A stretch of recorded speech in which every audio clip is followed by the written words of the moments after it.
2020 թվականի պատերազմից հետո հայ ազգը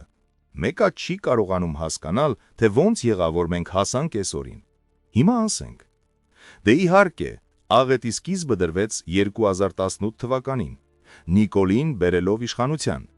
բայց այդ աղետի պատճառներն ավելի խոր արմատներ ունեն, եւ այդ արմատները մեր շինծու գեներալներն են,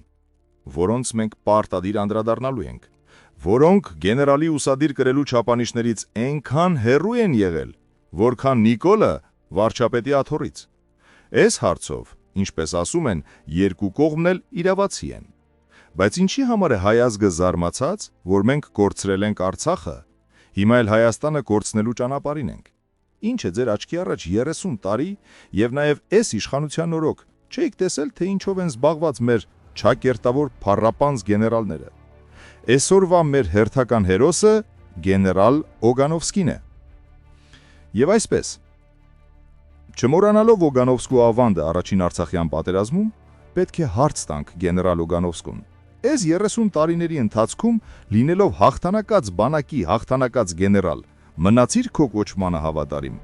զբաղվեցիր քո հիմնական քո բուն առաքելությամբ, այն է շենացնել, հզորացնել, պատրաստել մեր բանակը դիմակայելու սպասվող արհավիրքին։ Իհարկե ոչ։ Որովհետև Արցախյան առաջին պատերազմի ժամանակ այն ազնիվ հայրենասեր,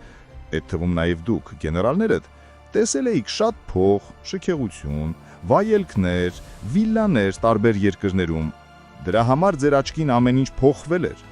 Հայրենիք, գեներալի կոչմանը հավատարիմ մնալ, դրանք արդեն ձեր համար դարձել էին սենտիմենտալ, ռոմանտիկ խոսքեր։ Եվ բացառություն չէր նաև մեծն գեներալ Օգանովսկին։ Նա իր բուն գործունեությունը թողել խառնվել էր հանցագործ աշխարհի խաղերին, մասնավորապես նա շատ մտերիմ լինելով քրեական հեղինակություն ազատանցի պետոյի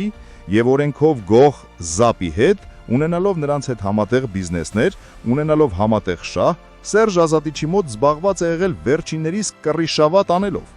Վերջիններս էլ ունենալով հովանավորչությունը ամենաբարձր կետից, իհարկե չերեզ Օգանովսկի, վայելել են կյանքը, էլ փայ մտնելով գործարարներին, էլ վրեքը գումարներ դնելով ստանալ, իհարկե Օգանովսկու խիստ վերահսկողության ներքո։